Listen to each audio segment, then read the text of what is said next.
Buenos días. Gracias por venir a un nuevo desayuno de Executive Forum.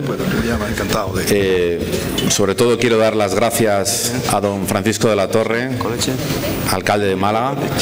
Muchísimas gracias por acompañarnos, por trasladarse, por venir esta mañana desde su ciudad, desde su preciosa ciudad de Málaga, y a todos también por acompañarnos hoy. Quiero agradecer a Unicaja y a su presidente, don Braulio Medel, su presencia hoy aquí. Y ahora quiero ceder la palabra a mi querido amigo don Jesús Cacho, editor del periódico Voz Populi. Muchas gracias, Jesús.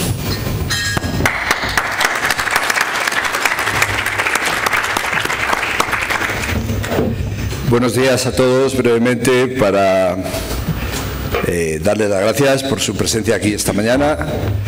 Decirles que este es el primer desayuno que Voz Populi organiza este año. El año pasado tuvimos ya numerosas experiencias y todas muy satisfactorias. En el deseo del periódico y de su sociedad editora de prestar un servicio a la sociedad civil española, conectando a los hombres de actualidad, a los protagonistas de la política, a los protagonistas de nuestra vida económico-financiera, con la sociedad civil española. Ocurre hoy que además nos acompaña el nuevo director de Voz Populi, que está ahí sentado en la primera mesa, en la mesa Larios, Miguel Alba, a quien, bueno, pues desde aquí felicito de nuevo por su nombramiento como director de Voz Populi. Saben ustedes que mi papel a partir de ahora va a ser el de simple editor, es decir, el empresario que se dedica un poco a mirar las cuentas, cosa que espero que don Braulio Medel me enseñe el camino, dada su acrisolada fama de gran financiero y gran cajero y bancario de España. Gracias al alcalde de Málaga, don Francisco de la Torre. Decirle sencillamente que no sé por qué todos mis amigos se quieren ir a vivir a Málaga. Yo no sé qué le han encontrado, y espero que ahora él nos lo cuente para que efectivamente nos animemos todos a vivir en esa maravillosa ciudad. Muchas gracias a todos ustedes y buen día. Y tiene la palabra, en efecto, don Francisco Medel. Braulio.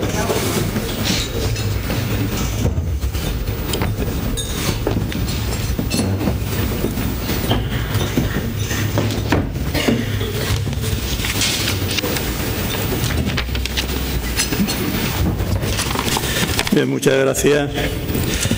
Querido alcalde, autoridades, representantes de Voz Populi, queridos amigos. Para mí es una satisfacción poder presentar hoy en este fórum a Paco de la Torre, alcalde de Málaga.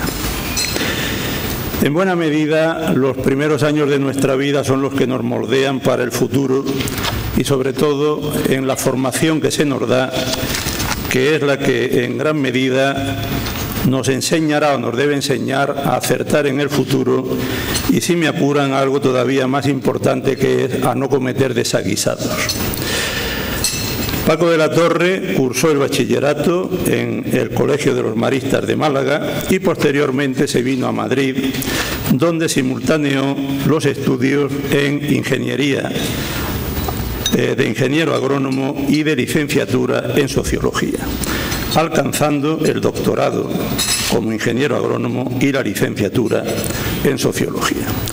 Posteriormente, hoy eso es muy habitual, en aquellos años no tanto, quiso completar su formación en el extranjero y obtuvo la diplomatura en desarrollo regional por la Universidad Francesa de Rennes. Con ese importante bagaje comienza a desarrollar su actividad profesional, que pronto dará paso a su verdadera vocación, la política. Con 28 años es nombrado ya presidente de la Diputación de Málaga, posteriormente diputado por la UCD, a la que se incorpora desde el grupo de Fernández Ordóñez, y es diputado en las Cortes Constituyentes, naturalmente por la provincia de Málaga, desde 1977 a 1982. Tras la disolución de la UCD hay un paréntesis en el que retorna a su actividad profesional como ingeniero agrónomo, pero vuelve a la actividad política en la década de los 90 del pasado siglo. En ese retorno a la vida política alcanza siendo alcaldesa o habiendo accedido a la alcaldía Celia Villalobos, el puesto de primer teniente de alcalde en el año 95. La venida de Celia Villalobos a Madrid al Gobierno de España en el año 2000 le abre el acceso a la alcaldía, puesto en el que renueva en las 4 elecciones municipales celebradas desde entonces, la última en las pasadas elecciones de 2015. En todos esos años, Francisco de la Torre ha desarrollado una labor incansable, tenaz, con miras de futuro y ambiciosa. Ambición que no ha estado reñida con el realismo y siempre mirando la eficacia y la sanidad de las cuentas públicas, para lo que ha contado en el área económica con personas, de manera destacada mujeres, de notable competencia y capacidad. Naturalmente, Paco viene hoy a hablar de Málaga. Málaga tiene un área metropolitana de 1 millón de habitantes. En los últimos decenios ha sido una de las zonas más dinámicas de España y un motor clave de la economía andaluza. Economía que a veces se olvida es la tercera más importante de España. La reciente crisis económica ha venido a potenciar los retos que nos exige el mañana. Pero para esos retos no le faltan armas a Málaga, de los que me limitaré a señalar 2. Naturalmente, la primera obligación de un presentador es no invadir el terreno del conferenciante. Pero Paco me permitirá que señale al menos lo que yo creo que son 2 importantes. 1, Málaga como espacio vital y espacio de convivencia. El año pasado, la Comisión Europea realizó una encuesta entre las 79 grandes ciudades europeas, preguntándole a sus ciudadanos simplemente si estaban satisfechos de vivir en esa ciudad o no. Málaga fue la 11ª ciudad europea con mayor porcentaje de respuestas satisfactorias en ese sentido y la primera de España. Y 2, Málaga cuenta hoy con un importante acopio de capital humano, capital tecnológico. Por ejemplo, el Parque Tecnológico de Andalucía, ubicado en Málaga, tiene 600 empresas con 15.000 empleados. Un gran acopio también de capital cultural. Málaga tiene 33 museos y espacios expositivos de primer orden y un capital en materia de infraestructura envidiable. Por ejemplo, en materia de transporte, utilizando un símil militar, tiene magníficas conexiones por tierra, por mar y por aire. Así están las cosas hoy, y para hablarnos de ese hoy y del apasionante mañana, tenemos el privilegio de contar con la presencia del alcalde de Málaga, a quien me cabe el honor de cederle la palabra. Gracias.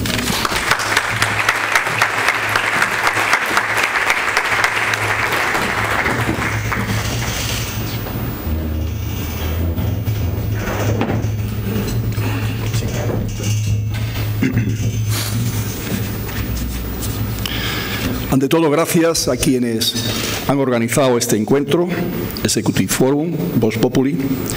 Gracias al presidente de Unicaja por sus amables palabras de presentación y porque además facilita la celebración de este encuentro. Y quiero también agradecer la presencia de la delegada del Gobierno de la Comunidad de Madrid, de la Secretaria General de Coordinación Autonómica y Local, aquí presente, de los diputados, diputadas y senadores de Málaga que se han,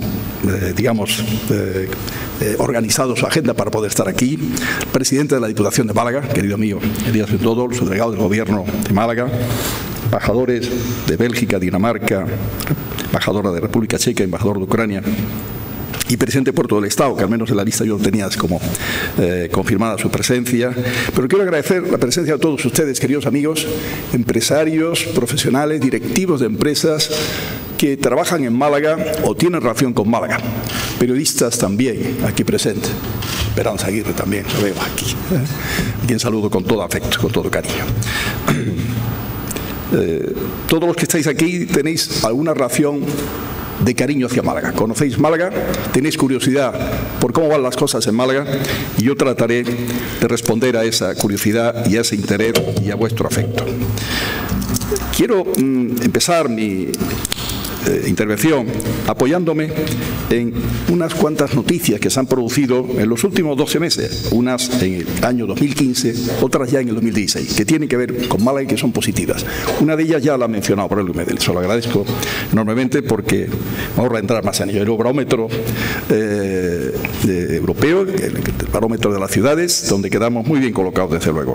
Es un estímulo para seguir trabajando en esa dirección, ¿no?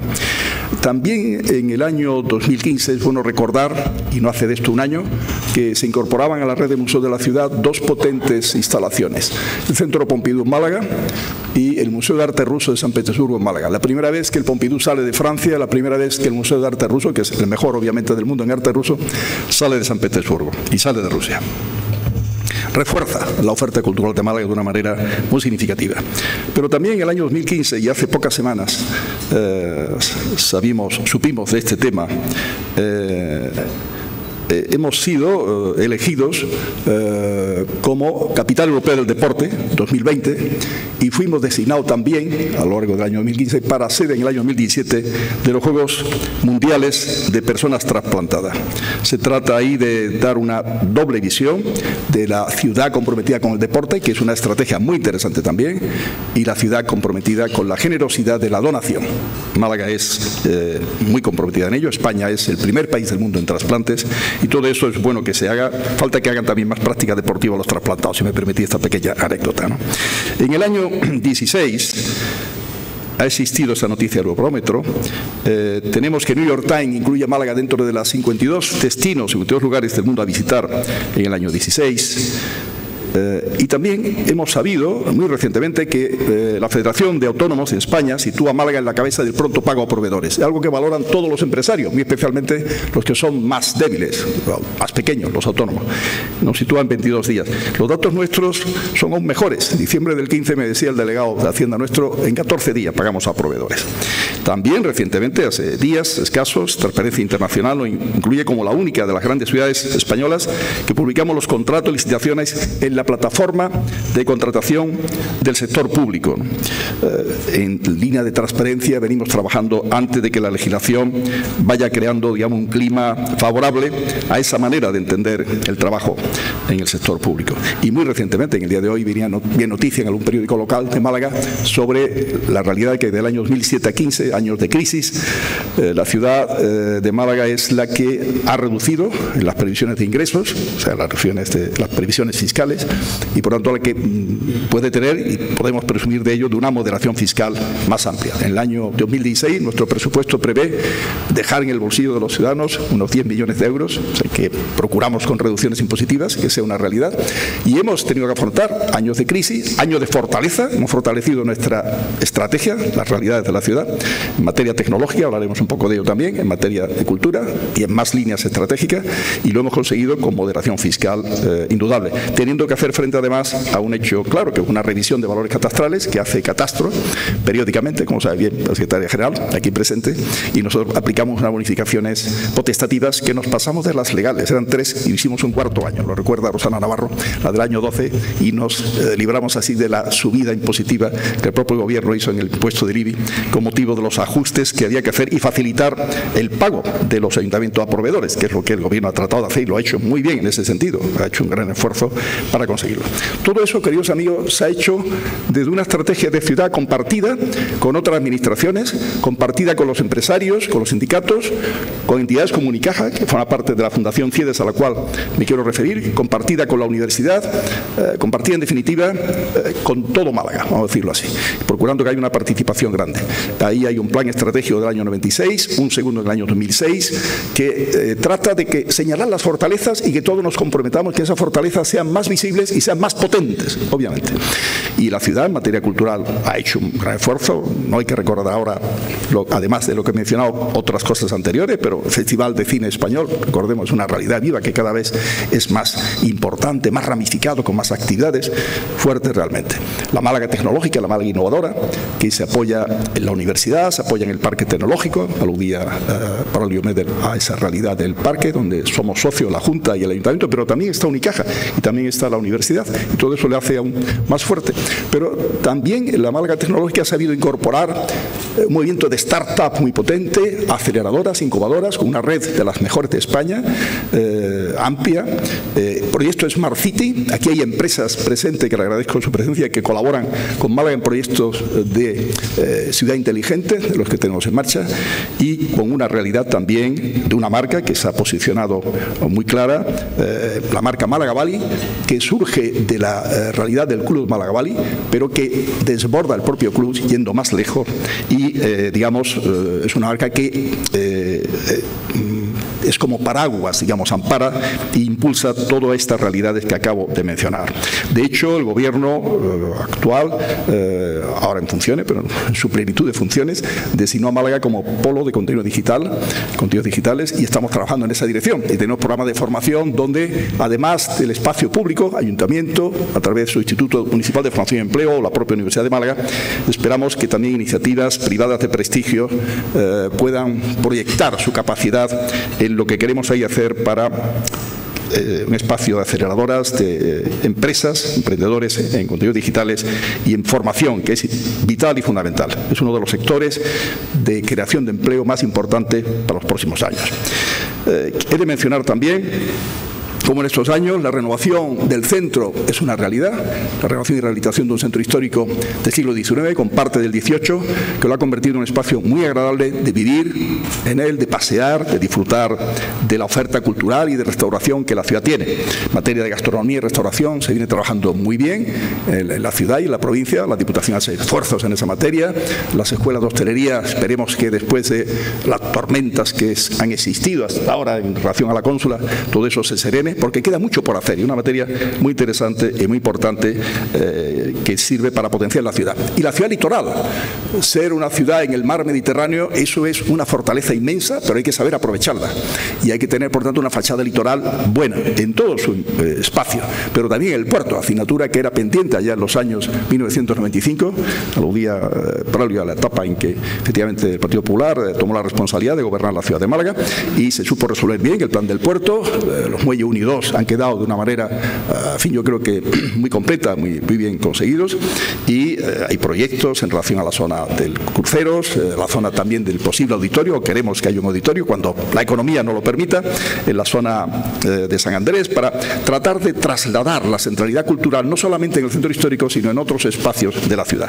Esa política de diferentes centralidades, no solamente la clásica en una ciudad de casi 600.000 habitantes, que a lo mejor ha ido, pues efectivamente, por capas sucesivas creciendo en torno al centro histórico, es bueno que se haga, y la fachada litoral va a ser una de ellas, la del oeste, el espacio en los antiguos terrenos de Repsol, apoyándonos en el bulevar construido donde estaba la vía del tren soterrado en Ciudad de Málaga, le permite un elemento de transformación muy importante que se añaden a lo que acabo de mencionar en cuanto al centro histórico y a la ciudad litoral. Y efectivamente es una ciudad conectada, lo decía también Braulio, muy bien conectada, un aeropuerto los mejores de España, el tercero de la península, más de 130 destinos internacionales. Queremos conectarlo más aún con América, más aún hacia Medio Oriente y hacia Asia, y en esa línea trabajaremos en los próximos tiempos, ¿no? La alta velocidad nos ha permitido abrir no solamente una conexión muy buena con Madrid, sino mejorar ahora las conexiones dentro de Andalucía, cuando esté Granada, ya con Córdoba existe, son 40 y tantos minutos con Córdoba, con Sevilla no se hizo la conexión de Almodóvar del Río en su momento, pero se va a hacer ahora, la Junta no quiso en su momento, esa es la realidad, y nos permitirá llegar a Sevilla en poco más de una hora, ¿no? El puerto tiene todavía posibilidades de crecer más en cuanto a tema de cruceros, que va muy bien en materia de cruceros, y conectarnos también bien con Marruecos, con quien tenemos además unas relaciones como ciudad, con las ciudades del norte de Marruecos, y no solo del norte, muy interesantes en cooperación técnica, en cooperación económica, tratando de consolidar y de ayudar al desarrollo de un país que para nosotros su estabilidad, hablo como país y hablo como ciudad, nos viene muy bien. Hemos tenido también en estos años un compromiso claro con la sostenibilidad. Firmamos el Pacto de Alcaldes en Bruselas para la reducción del consumo energético, reducción del del 20% en la emisión de CO2. Estamos en la buena línea en ese sentido y seguiremos cumpliendo y mejorando las perspectivas del acuerdo ahora de París, ¿no? Hemos hecho un apoyo muy claro con uno de los proyectos Smart City más importantes al vehículo eléctrico y queremos ir en la dirección de expansionar esa red que tenemos de puntos de recarga rápida y esa realidad de vehículos eléctricos que hay en Málaga al resto de Andalucía y desde el sur hacia el resto de España. Ahí hace falta, lógicamente, un compromiso autonómico y un compromiso de gobierno para que esa, digamos, proliferación de puntos de recarga rápidos y lentos sea una realidad, porque eso es uno de los déficits que lo puede condicionar. Y todo eso, como he dicho, se ha planteado y se ha realizado desde un plano de moderación fiscal importante, ¿no? Yo, queridos amigos, lo que quiero decir también, además de esta reflexión en torno a Málaga, que tiene muchos más logros en sus fortalezas, pues una ciudad accesible, claramente comprometida con las personas con discapacidad para integrarlas plenamente, no solamente en los recorridos físicos, también en políticas de incorporación al trabajo, incorporación a la cultura, actividades deportivas, etcétera. Una ciudad inclusiva, una ciudad que acoge bien a la inmigración, que no tiene problema en ese sentido, una ciudad que ha reforzado su política social en los últimos años, no solamente en los últimos meses, subrayo en los últimos años, que hace una política de vivienda social importante, más allá de lo que corresponde a un ayuntamiento. Rosana Navarro sabe perfectamente, las competencias en materia de vivienda fueron transferidas a las autonomías, punto.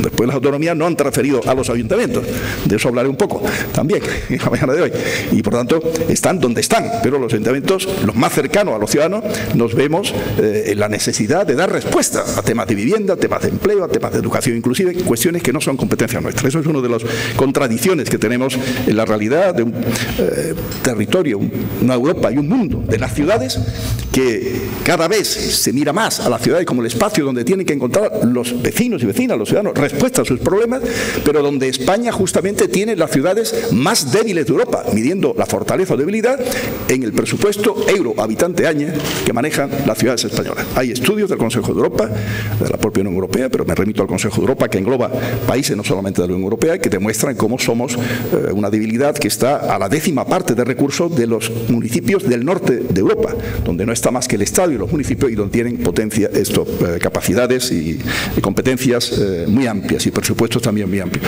Somos bastante más débiles que Alemania y Francia en ese sentido, los municipios españoles, y sin embargo competimos con ellos, competimos en el plano tecnológico para captar empresas, iniciativas internacionales. En esa línea estamos. Es un tema que algún día debe tener respuesta en la España de los próximos años mediante un compromiso de descentralizar en el plano local. Es una de las asignaturas que España tiene pendiente desde los años 80, en que se empezó la descentralización hacia las autonomías, pero las autonomías no han seguido con esa cultura y filosofía de la descentralización, sino que han practicado una autonomía centralista, sin pensar que muchas de las competencias que recibían, donde tenían que llegar es al ámbito local, al ámbito de cercanía a los ciudadanos, que permite participación, transparencia eficaz, confianza plena en la administración y, por tanto, una respuesta más rápida también a los problemas de los ciudadanos.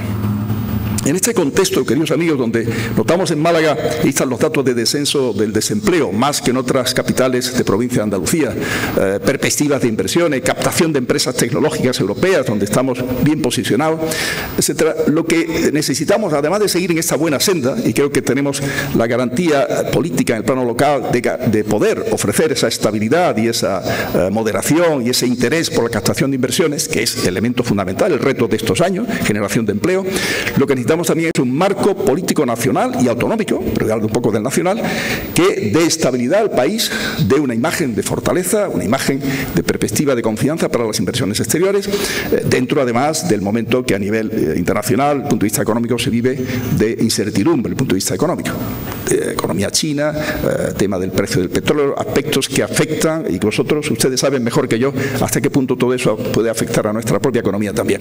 Pero no cabe duda que un país que hace bien sus deberes, que no gasta más de lo que ingresa, o que si gasta algo más lo hace muy selectivamente y de acuerdo con unas fórmulas que sean moderadas, etcétera, y que plantea las cosas con sentido común y que trate de profundizar y cambiar y mejorar. Uno de los retos de estos años es la educación, de eso quiero hablar también un poco, y lógicamente esforzarnos en materia educativa, que tenía que haber sido el gran reto de la España de la democracia y sobre todo de las autonomías que reciben competencia en materia de educación, muy especialmente la andaluza, y donde tenemos una asignatura una pendiente muy clara para igualarnos con los países. No solamente hablaba antes del tema local, de la autonomía local, sino también igualarnos en materia de calidad de la educación y de la formación profesional, y por tanto también del emprendimiento y de la innovación. En eso nos vamos a examinar y tenemos que ser competitivos con los países europeos de vanguardia en esta materia, y podemos hacer revoluciones como la que hizo Finlandia en el siglo XX, como la que hizo también Corea del Sur en el siglo XX, o la que hizo Japón en el XIX,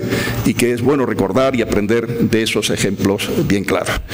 Es evidente que el escenario nacional actual de un Parlamento muy abierto, sin claramente definirse todavía cómo pueda ser un gobierno de moderación, crea incertidumbres, y yo espero que haya el sentido de responsabilidad y el sentido de Estado que tienen que tener todas las fuerzas políticas para poner el interés nacional por encima de cualquier estrategia. Esto lo digo pensando de verdad que la política se está para trabajar por el bien común y no por ninguna otra cuestión. El bien común es algo más que el bien de cada partido, es el bien de todo el país, para conseguir que efectivamente España dé un ejemplo de entendimiento de las fuerzas que tienen compromiso constitucional y compromisos con lo que podríamos llamar economía de mercado, economía social de mercado, y que tenga para mí como elemento fundamental de unión, de cemento de ese pacto, de ese acuerdo de las tres fuerzas políticas que podríamos situar en ese marco constitucional, justamente el reto de la educación. Un reto que vale la pena que una a todos los españoles, que además de ese reto quieran estabilizar el país, no quieran crear interrogantes en el plano constitucional ni en el plano de la cohesión territorial, y que piensen que ahí es donde efectivamente vale la pena hacer un esfuerzo importante, un esfuerzo todo. Nosotros no tenemos competencia en educación, lo dije antes de pasada, ni en vivienda, y hacemos vivienda. No la tenemos en educación, y nos esforzamos que haya voluntariado, que trabaje para que nadie se quede atrás, en lo que podemos, movilizar gente capaz de, mientras está en la universidad, atender a un chaval de secundaria, o un chaval de secundaria, uno de primaria, dentro del propio colegio, buscar fórmulas imaginativas, baratas, obviamente, que además crean elementos de solidaridad, que son muy educadoras para el que lo hace y para el que recibe ese apoyo de los chicos. Hay algunas iniciativas que valdrá la pena seguirlas, y sé que en España hay más, pero la de Málaga estaremos encantados de compartirlas en la red de ciudades educadoras y en otros espacios para que puedan servir también de guía en esta materia. Decía que ese gran reto educativo debía ser el gran argumento de un acuerdo político de largo alcance que tendrá más componentes, pero que con ese sería suficiente para mí para cohesionar las fuerzas y los compromisos de las tres fuerzas políticas que podríamos llamar constitucionales. Y queridos amigos, creo que en este escenario, en estos foros, se viene no solamente a oír a quien esté invitado, en mi caso, sino también a participar, y yo espero que haya espacio para la participación. Debo ir terminando y dejar espacio para el coloquio y las preguntas que quieran hacerme, ¿no? He tratado de señalar estas fortalezas de Málaga, he presumido, si me permiten, en nombre de la ciudad, de los logros que tenemos, de la imagen positiva que la ciudad ha trasladado en estos últimos meses, que es una imagen que tiene, como digamos, también fortaleza, da fortaleza a la marca nacional de España. Recuerdo cómo el proyecto Pompidou fue objeto de comentario positivo y subrayado en un acuerdo de nivel de Estado, una reunión de Estado de España y Francia, como uno de los logros de la política cultural de cooperación entre los dos países, y nos alegra haber colaborado en ello, como nos alegra haber colaborado en el proyecto Sentuol, proyecto con el gobierno japonés, empresas japonesas y empresas españolas, que antes he hablado, de los vehículos eléctricos, o el proyecto Smart City Endesa, liderado por Endesa, pero con otras empresas, para redes y contadores inteligentes, que han sido visitados por ministros responsables técnicos y políticos de muchos países para tomar nota y aprender de estas experiencias de Smart City de la ciudad.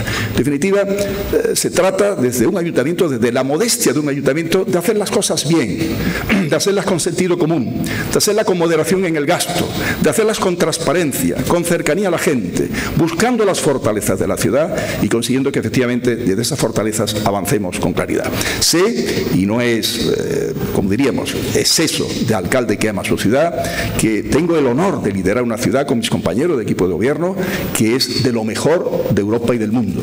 El Eurobarómetro hace justicia a lo que es Málaga. Y muchas veces esa opinión es la opinión de los que viven, pero es que la opinión de los que llegan de fuera muchas veces supera a la de los que viven. Los que vivimos en las ciudades a veces no nos damos cuenta de los cambios que son poco a poco. El que viene de fuera se da más cuenta de las transformaciones que se producen a lo largo de 5 o 10 años o de 15 años, ¿no? Y la comparten y lo dicen. Y eso nos llena, digamos, de satisfacción, pero también es un estímulo para seguir trabajando e impulsando, porque lo que se trata, queridos amigos, no es de apuntar logros o, digamos, adjetivos positivos para la ciudad, sino de ser capaces de verdad de que generar un ambiente propicio a la inversión para que el empleo sea para todos. Y ahí vuelvo a uno de los argumentos de mi intervención de hoy: la educación es esencial.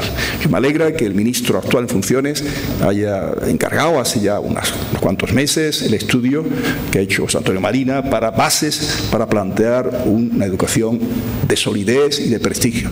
Son muchas reformas las que ha habido.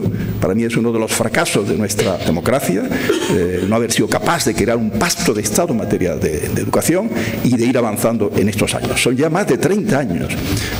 Estamos llegando a los 40 años de Constitución. El año 2018 será así. En Andalucía llevamos más de 30 años de gobierno autonómico.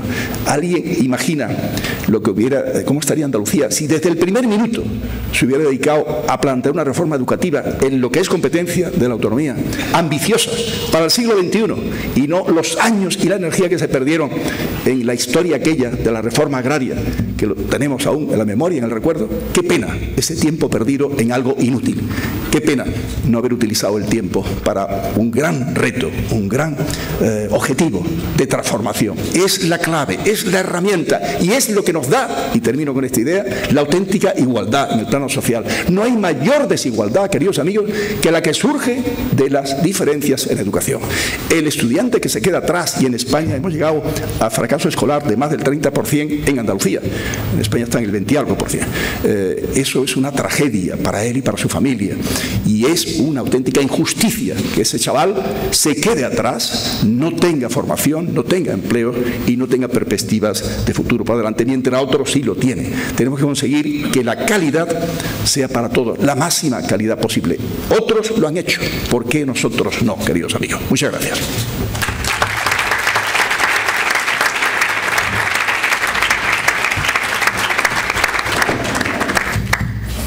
Muchas gracias, don Francisco. También gracias a don Jesús y a don Braulio por sus intervenciones. Enhorabuena, ¿no?, por esos resultados del Eurobarómetro que decía antes. La verdad es que los que conocemos Málaga, pues entendemos perfectamente, ¿no?, ese resultado, ¿no? También hoy, pues, creo que se ha comentado, ¿no?, Málaga es hoy en día la ciudad más grande, ¿no?, que gobierna su partido, y bueno, pues usted tiene, entre comillas, mucha culpa, ¿no?, de ese éxito, ¿no? Bueno, hay preguntas de todo tipo y algunas son, vamos a empezar por las de carácter local, y luego inevitablemente hay preguntas a nivel nacional, ¿no? Bueno, la primera pregunta es del nivel local, como decía, pero de tipo personal, ¿no? Usted lleva casi 16 años como alcalde de la ciudad de Málaga, y muy sencillo, ¿cuál es ese proyecto, ese sueño hecho realidad que usted, del que usted está más orgulloso de haber sido partícipe o impulsor o ejecutor, y que puede decir, joder, realmente pues ha sido una obra mía y estoy muy contento de que mis conciudadanos pues se hayan beneficiado de él? Si quiere compartirlo con nosotros. No, con mucho gusto. Lo que pasa es que no, es difícil elegir uno, ¿no? Sinceramente, un conjunto de proyectos, ¿no? Yo diría que la transformación en general, ¿no? Porque si menciono el centro histórico y me olvido del litoral, es injusto, y si menciono las políticas culturales y me olvido de la innovación y el avance tecnológico, también sería injusto, ¿no? Es difícil, ¿verdad? Yo creo que el conjunto de todo, ¿no?, es lo que podemos sentirnos más satisfechos, esa transformación general de la ciudad. Muy bien. Hablando de, bueno, Málaga es inevitablemente, además de todo lo que usted ha expuesto, también es una ciudad turística, ¿no? Recientemente ha sido Fitur, y creo que usted habló, ¿no?, del milagro turístico, ¿no?, de Málaga. Si no recuerdo mal, las cifras es de 1.100.000 personas, ¿no?, puede ser, que han visitado la ciudad. Y bueno, ¿cuál es la previsión para el futuro? Pues está, claro, ser la capital de la Costa del Sol. Sí. Pues, ¿cuál es su previsión para el futuro? Sí, hablando de turismo, es bueno recordar que Málaga, los años 70 y 80, inclusive 60 sobre todo del siglo pasado, su apuesta turística era Torremolinos, si me permitís. El Hotel Miramar, que va a ser recuperado aquí a muy pocos meses, tuvo un cierre en el año 68, que coincidía con el momento en que en Torremolinos llegaban los hoteles como el Pez Espada, Carihuela, etcétera, los Meliá, Y esa atención que Málaga volcaba hacia su distrito turístico, vamos a decirlo así, tuvo una ruptura cuando hay un movimiento de independencia en Torremolinos que Málaga no supo, vamos a decir, gestionar. Para mí se podía haber gestionado mejor de lo que se hizo desde el punto de vista local, y que la Junta resolvió de una manera yo creo que inadecuada, porque generó además un movimiento de independencia en otras zonas de Andalucía, de distintos espacios municipales, que es la independencia de Torremolinos. Ya es una historia pasada, las relaciones con Torremolinos son muy positivas, etcétera, pero aquello debilitó turísticamente a la ciudad. La ciudad quedó prácticamente sin oferta hotelera, sin su palacio de congreso que estaba en Torremolinos, pero lo hizo la Puesta allí también, y partía de cero. Esa partida de cero en aquellos años fue un poco intentar que el modelo de Torremolinos se extendiera hacia la zona churriana, y nosotros lo hemos reconvertido hacia esa apuesta cultural. Málaga, ciudad de los congresos, pasada de la fortaleza cultural, a Málaga también el litoral, la renovación del centro histórico, y hoy Málaga efectivamente es la ciudad que ha crecido más en turismo de ciudad, valga la redundancia, en los últimos 10 años en España, pero una diferencia abismal. Si Barcelona ha crecido un 60 y tantos %, nosotros un 127%, ¿no? Tenemos ya un conjunto de camas hoteleras que superan las 12.000, la parte extrahotelera que está ahora de actualidad está en más de 20.000 según las estadísticas, no sé si oficiales, porque ahí es muy difícil saber lo que es oficial y lo que es oficioso, digamos, y la cifra de turistas que visitan Málaga está en unos 3,5 millones, 3.700.000, sumando los que se alojan en hoteles, que superamos la cifra mítica del millón hace ya unos cuantos meses, casi más de un año, y luego los que vienen en cruceros, que no se alojan en hoteles, se alojan en su crucero, obviamente, y los que vienen de visita de otras zonas, muy especialmente de la costa. O sea, somos muy complementarios con la Costa del Sol. Elías, que está aquí presente, conoce bien cómo la estrategia de la costa, más basada en el turismo de sol y playa y de golf, se complementa mucho con el turismo de cultura y de congresos de la ciudad, ¿no? Y planeamos cosas juntos, como la celebración de la Organización Mundial de Turismo, su comité ejecutivo en Málaga, de aquí a unos meses, etcétera, procurando sacar la sinergia positiva de las dos fuerzas, de la costa y de la ciudad de Málaga. En materia de turismo, fruto de toda esa acción, somos potentes, seguiremos siéndolo, pero queremos lógicamente que la ciudad tenga también esa pata tecnológica, digamos, que genera empleo. Ahí tenemos una cifra muy importante, no todo lo que hay en el parque, pero la mayor parte del parque es de empleo tecnológico. No todas las startups que hay en nuestra incubadora son tecnológicas, pero también más de un 60, casi un 70% son tecnológicas. Y queremos también abordar lo que podemos llamar la industrialización, la reindustrialización. La Málaga del 19 fue muy potente en el plano industrial. Fuimos la segunda provincia, algunas cosas la primera, en siderurgia, en textil, en química, rivalizando con Barcelona y el País Vasco, y luego la crisis de fin de siglo paró la industria en Málaga, ¿no? Es el momento de aprovechar toda esa buena conectividad, el puerto, posible zona industrial, franca o no, complementada, apoyándose en el puerto, y que empresas como Fujitsu, Siemens, entonces ahora TDK, etcétera, vayan en una línea correcta, no tengamos experiencia negativa como ha sido la de Isofotón, por ejemplo, que eso no es bueno lo que pasó, pero hay líneas de trabajo en el plano industrial, porque se ha demostrado además que las regiones que mejor han resistido la crisis son las que tienen un componente de economía industrial más potente, en el norte, Cataluña, etcétera. Hay más preguntas de las que hay de todo tipo y, bueno, por ir directamente a un tema de infraestructuras, hay un empresario que existe en la sala y que le felicita, porque dice que suscribe todo lo que dice, que es todo verdad, y le pregunta, en relación con lo último que ha comentado, si se puede apalancar en estas extraordinarias infraestructuras aéreas y ferroviarias y portuarias, pues para una mayor recepción, como usted también ha comentado, desde América, ¿no? Pues pensando en vuelos, pensando en cruceros. ¿Qué se puede hacer en este sentido? En tema de vuelos, estamos ya en contacto con empresas, compañías aéreas que les puede interesar, que no tienen líneas todavía, al menos desde el sur de Europa hacia América del Sur, América Central. Queremos reforzar las líneas que tenemos con América del Norte, que tenemos alguna, y luego con el hub de Dubái, igual que tenemos con el hub de Estambul, una buena relación con Turkish Airlines, que está ya casi a 2 vuelos diarios de Estambul con Málaga, y a través de Estambul conectamos con Asia, y reforzando y sin renunciar a líneas directas desde China a Málaga, ¿no? Estamos trabajando en esa dirección también, ¿no? Son cosas que llevan su tiempo, evidentemente, pero hay que hacerlo. Y el tema del puerto, no se trata desde aquí, desde Málaga, cubrir hacia el Atlántico lejano, pero sí estamos en una posición estratégica para hacer cruceros en el Mediterráneo y también en el Atlántico, evidentemente. Y así ha sido como algunas compañías lo han ido utilizando. Necesitamos tener más compañías que tenga Málaga como puerto base.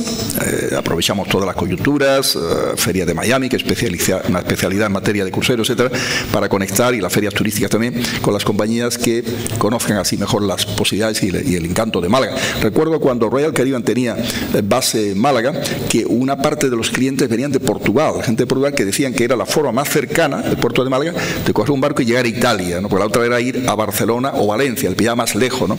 Son detalles de este tipo, ¿no? Y podemos cubrir también desde Málaga no solo la demanda de Málaga, cuando hablamos de esas líneas continentales, sino de toda Andalucía, todas las ciudades andaluzas. Todas las ciudades andaluzas, y conecto con un tema de actualidad, el eje Sevilla-Málaga, etcétera, el eje Granada-Málaga, Córdoba-Málaga, quieren la potenciación del aeropuerto de Málaga. Se dan cuenta que el aeropuerto de Málaga no es solo de Málaga, perdón, es un aeropuerto de Andalucía, que sirve a Andalucía. Por lo tanto, la conexión de todas estas zonas que he comentado será útil no solo para nuestra ciudad, sino para ese conjunto de ciudades maravillosas que tenemos en Andalucía. Nuestra oferta es ir juntos. Juntos somos más potentes. La oferta de Málaga, Granada, Córdoba, Sevilla es mucho más imbatible que yendo por separado, mucho más sólida, ¿no? Esa es la estrategia en la cual se está trabajando ya en estos momentos. Muy bien.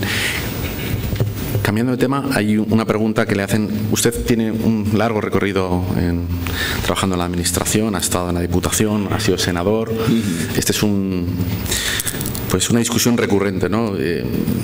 La conclusión es que muchas personas opinan que la administración está sobredimensionada, ¿no? Es un debate continuo y se dicen sobran instituciones, ¿no? Porque son prescindibles y que muchas veces se solapan y suponen un gasto. ¿Cuál es su opinión? ¿Qué es lo más eficaz?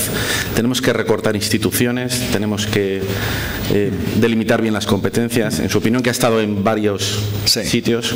Le explico. Yo en Diputaciones, que es un tema que está en debate, creo que juega un papel muy interesante. Yo estuve en la Diputación en los años 70 y precisamente fue mi compromiso con la Universidad de Málaga la que me lanzó a ese tema en esa España predemocrática, ¿no? De trabajar y hacer lo posible para que la universidad que iban a hacer naciera pronto y naciera bien, ¿no? Y me permitió conocer lo que se puede hacer por los municipios pequeños y lo enlazo con la descentralización local. O sea, Andalucía, por ejemplo, tiene una red de ciudades potentísima. Potentísima desde el punto de vista de habitantes y de su capacidad. No potente desde el punto de vista de presupuesto, porque la debilidad que he dicho que tiene todos los municipios españoles, la tiene Andalucía igual o más, por razones obvias de desarrollo económico. Pero se ha desaprovechado desde la Junta, antes de aludirlo, a no ser, no digo ya generoso, a ser simplemente inteligente. Es decir, la política de vivienda la hace mucho mejor un ayuntamiento. Si voy a hacer vivienda, si se han hecho cooperativas, cualquier ayuntamiento pequeño puede hacer viviendas. Pero en esa política de descentralización local, las diputaciones pueden ayudar a los municipios pequeños para que no haya, como diríamos, una desigualdad de condiciones a los ciudadanos que viven en los municipios pequeños en relación a los grandes, que pueden tener ayuntamientos con unos efectivos humanos más capaces de atender esos temas. Pero voy a poner un ejemplo, hablando de sumar y de eficacia de número de empleados públicos. Sevilla tiene... Sevilla provincia, no Málaga, pero fundamentalmente es la ciudad. 50.000 funcionarios más que Málaga provincia. La diferencia estriba en que en Sevilla están los servicios centrales de la Junta de Andalucía. Servicios centrales que cuando nacieron, muchos de ellos se podían haber evitado o ser mínimos. Que hacen unas políticas, y me consta, el director general de Administración Local me lo decía, ¿cuánta razón llevas? El alcalde me decía, no sabes el dinero y el tiempo que se pierde en esos controles, en esos manejos de fondos que no son libres. O sea, un ayuntamiento tiene que tener la autonomía de manejar los fondos que corresponden a una serie de competencias: vivienda, deporte, cultura, política social, políticas activas de empleo. ¿Sabéis que en Andalucía, en Málaga, no tenemos escuelas, talleres y de empleo desde hace 3 años? Las últimas en el 12, 13, 14 y 15 sin escuelas de empleo. ¿Qué ha pasado con los fondos europeos para la política de empleo? Eso en manos de los ayuntamientos hubiera sido perfecto. Desgraciadamente se ha cortado la vía de financiación y eso es un tema grave, ¿no?, que tenemos ahí. Bien, planteado en su momento, cada vez que se recibían competencias, el trasladarla al ámbito de los ayuntamientos, no es tan fácil como hacerlo para 17 autonomías, hacerlo para 700 y pico municipios, pero empiezas por los grandes o por medianos. Yo le ofrecía a la Junta uno grande, Málaga, un mediano, el que queráis, y un pequeño. Vamos a probar, a ver cómo funciona. Y ese tema de los pequeños, la Diputación hace un papel muy bueno. Si se hubiera hecho bien este tema, si hubiera habido en los años 80 un pacto de Estado en descentralización local, digo la fecha, después del 82, después del gran triunfo del Partido Socialista, 200 y pico diputados, 100 diputados AP. Era el momento de decir, PSOE va a estar varias legislaturas, tuvo 4, hagamos un pacto para definir cómo va a ir España. El tema de desarrollo del título octavo, inclusive, ya estaba hecho sin haberse pactado del todo en la etapa constitucional, ¿no? Pero transparencia, honestidad y ética en la política. y descentralización local, esas líneas de trabajo hubieran sido vitales para tener hoy, hubiéramos tenido la democracia de más prestigio de Europa, más sólida de Europa.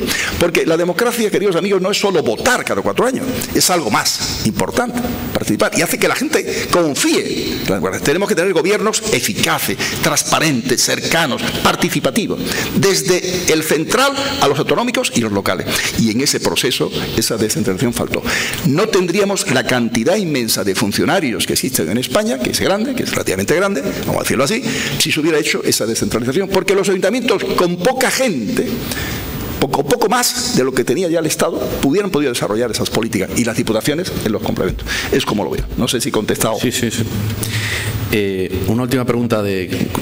Hay muchas preguntas sobre Smart Cities, bueno, pero yo lo quería resumir en uno, ¿no? La verdad es que viendo la historia de Málaga y profundizando en sus proyectos, uno comprueba pues que la colaboración pública-privada pues ha tenido mucha importancia, ¿no? Vemos el caso del proyecto de esas Smart Cities, Centuol, Málaga Valley, el Parque Tecnológico. O sea, hay muchas historias de éxito y el Ayuntamiento de Málaga tiene en cuenta, ¿no?, a las empresas, ¿no? ¿Usted cuál cree que es el límite o hasta qué punto se puede considerar clave del éxito en la gestión municipal que las empresas participen, ¿no?, en la gestión del... Me parece fundamental. Hay dos cuestiones. Por un lado, en su pregunta puede entenderse la gestión de servicios públicos municipales, que estamos abiertos a ello, y aunque tenemos un ayuntamiento con bastantes empresas públicas municipales, ¿no?, pero perfectamente. Hay ejemplos de empresas mixtas que tenemos en aparcamientos, en limpieza, etcétera, y el funcionamiento tanto de las mixtas como de las públicas municipales tratamos que sea el mejor posible, ¿no? Pero luego la participación pública-privada en tema de cultura, hablaré de un tema de novedad de la ley de presupuesto, o en tema de tecnología, esto tiene que ser una regla de oro. Y de hecho lo que hemos conseguido quizás es un círculo virtuoso. En Málaga no es fácil, no nos es nada difícil, nos es muy fácil conseguir que las empresas vengan a plantear proyectos, proyectos para implantarse o proyectos para colaborar en la mejor marcha de la ciudad, porque le damos un plus de imagen, un plus de calidad, de fortaleza, de excelencia en alguna medida, ¿no? Y sabemos que se sienten a gusto porque están en un espacio que es un laboratorio urbano, donde estar en Málaga y trabajar en Málaga le da un plus, insisto, de ir en vanguardia en los temas innovadores. Hay muchas empresas que no lo han hecho. Hay empresas que nos montó gratis un sistema para una aplicación móvil para saber dónde hay un espacio libre en zona azul. La primera ciudad de España y de Europa que lo hizo. En el mundo de país, San Francisco lo tenía. Y toda la red estuvo sensorizada. No sé si perfectamente, entiendo que funciona muy bien. Y esa empresa le costó, no sé, 300.000 euros. Y lo hizo, o más, lo hizo gratis por estar en Málaga trabajando en este tema. Y eso lo queremos utilizar inteligentemente lo más posible. Colaboración en el plano cultural. La ley de presupuesto de este año ha reconocido el esfuerzo cultural de Málaga y ha determinado que hay una de las, digamos, actividades que tienen acontecimientos de excepcional interés público con retorno fiscal del 90% de impuestos de sociedades, de impuestos de personas físicas, etcétera, a las actividades que se desarrollen en el marco de lo que llamamos Decenio Málaga Cultura Innovadora 2025. Entonces, por 3 años, 16 y 18, entonces cualquier actividad, no solamente las instalaciones municipales, sea el Centro de Arte Contemporáneo, sea el Museo Carmen Thyssen, sea el Pompidou, el Museo de Arte Ruso, sea el Museo del Patrimonio Municipal, el Rebello de Toro, etcétera, sino también los que son, el Museo del Automóvil también, el Plano de Málaga, sino los que son de la autonomía, como el Museo Picasso, el Museo de la Aduana, que hay que abrir, que hemos ofrecido colaboración a la Junta para abrir. Los patrocinios que ahí estén van a tener una ventaja adicional de imagen, ¿no? Y lógicamente encontrar, como hemos encontrado, mecenas auténticos. Jorge Rando, un artista malagueño que tiene un museo expresionista con una exposición ahora de Barlas, un gran artista alemán, expresionista, perseguido en la etapa nazi, que tiene prestigio en la Alemania democrática de hoy, como corresponde, y que en el Molinillo juega un papel dinamizador de ese barrio de Málaga.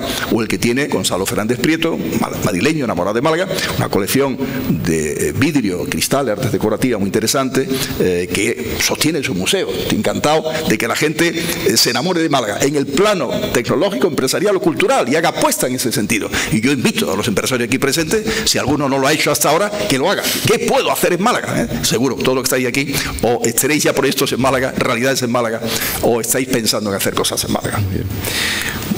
Francisco, vamos a saltar a la política nacional. Como quiera. Que es inevitable. Le estaba comentando antes que cuando planificamos este desayuno hace más de 2 meses, pensábamos que hoy tendríamos un nuevo presidente electo. La verdad es que no es así. Y entonces, bueno, pues hay muchas preguntas en ese sentido. Y bueno, pues estamos en etapas de negociaciones entre los grupos. Y un periodista de Voz Populi le pregunta a usted que qué le parece que tanto PSOE como Ciudadanos coincidan en la necesidad de negociar en Bruselas una flexibilización del cumplimiento del objetivo del déficit, retrasando un año más el compromiso de bajar del 3%. En su opinión, ¿a usted qué le parece esto, esta negociación, este planteamiento?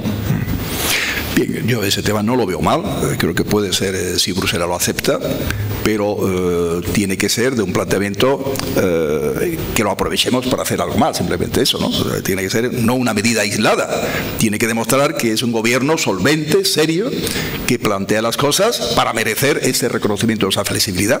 Esa es la cuestión clave, y hace falta, por tanto, una lista de acciones de gobierno que vaya en una línea de credibilidad en materia de control y de rigor presupuestario, lógicamente, y al mismo tiempo de estímulo a la generación de empleo, ¿no?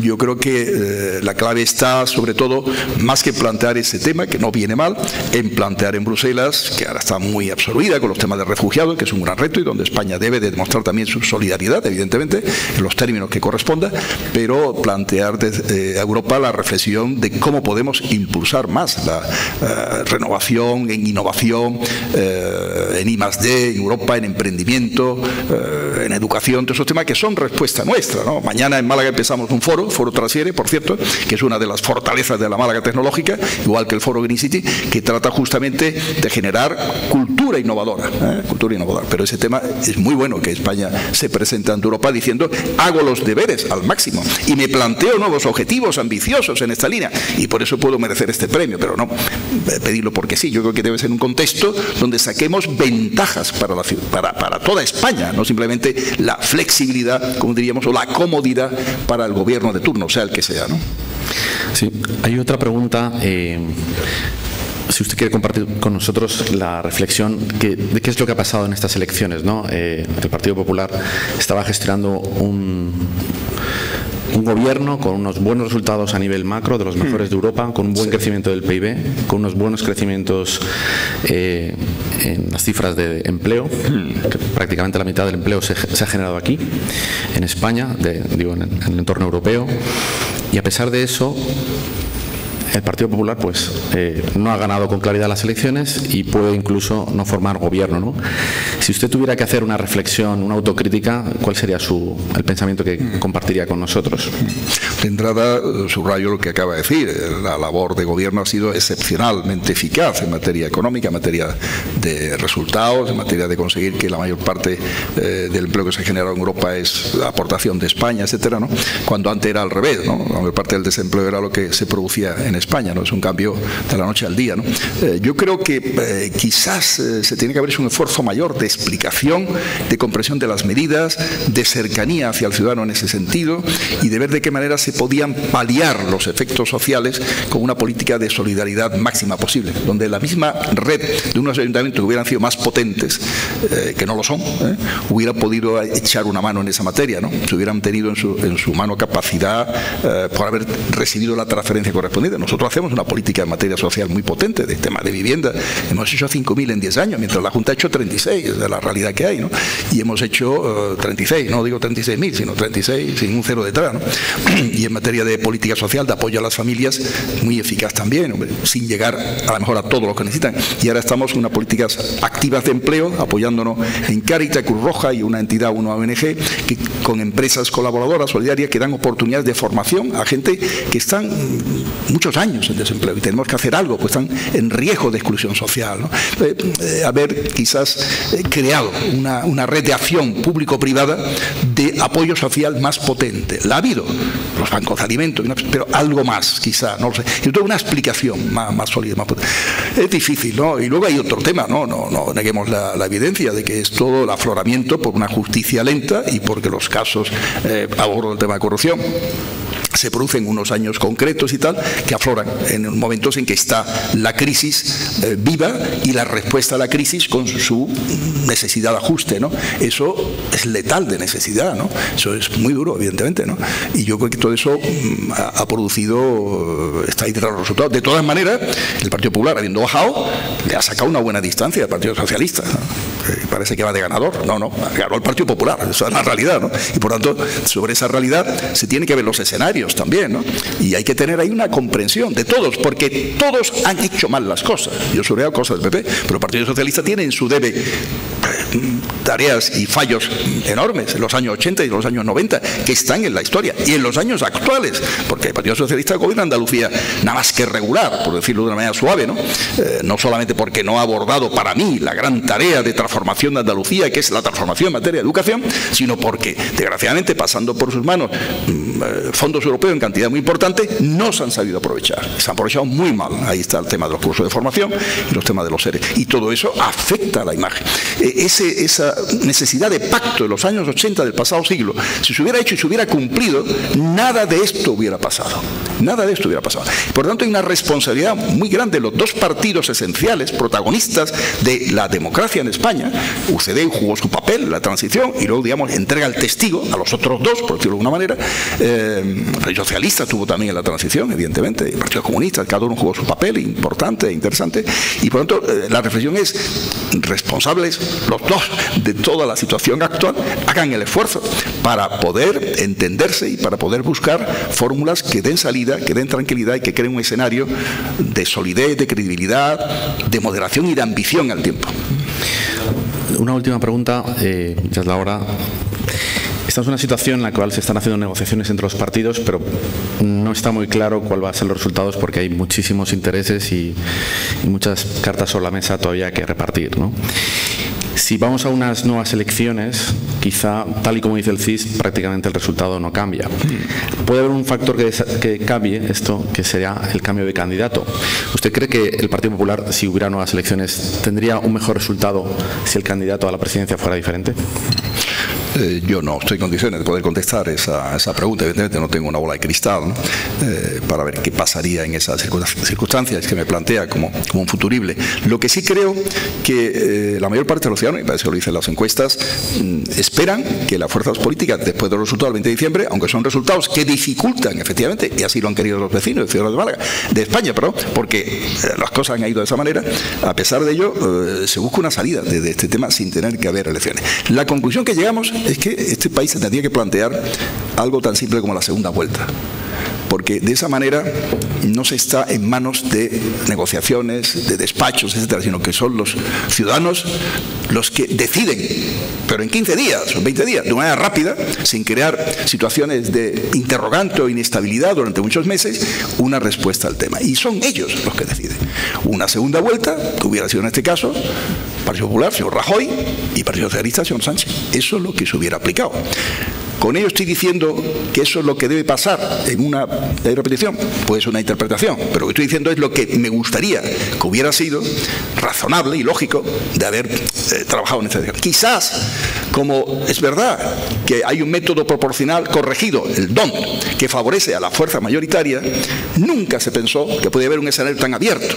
Pero eso era si todo el mundo hacía bien las cosas, si todo el mundo cumplía bien sus tareas.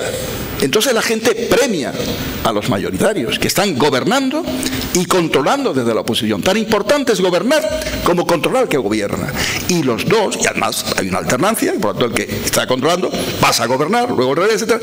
Ese papel que es un poco el ideal y el clásico de las democracias consolidadas, europeas, americanas, etc., lo hemos tenido en la mano, lo seguimos teniendo en la mano si hacemos bien las cosas. Y es el que se ha perdido, en mi criterio, porque no se hizo ese pacto, no se hicieron bien las cosas y al final los ciudadanos libremente deciden, mire usted, mi respuesta es esta, ¿no? Y claro, hay un escenario que efectivamente es difícil de dar ahora una salida lógica. Yo vuelvo un poco a la idea. Quienes han tenido en su mano, por ese premio del método corregido DONT, el ir gobernando y teniendo alternanza, tienen una cierta responsabilidad de dar una salida. Lo veo así, sinceramente. Muy bien, muchísimas gracias, don Francisco. Enhorabuena por su exposición, también por su pasión. Me encanta lo bien que lo expone, lo mucho que quiere su ciudad, cómo lo vive. Veo muchos conferenciantes y eso lo valoro especialmente. Mucha suerte de éxitos en el futuro. Que muchas gracias. Málaga siga disfrutando de un activo tan bueno como es su persona. También quiero agradecer a don Braulio y a don Jesús su presencia y a todos ustedes por habernos acompañado aquí esta mañana. Muchísimas gracias a todos. Gracias de corazón.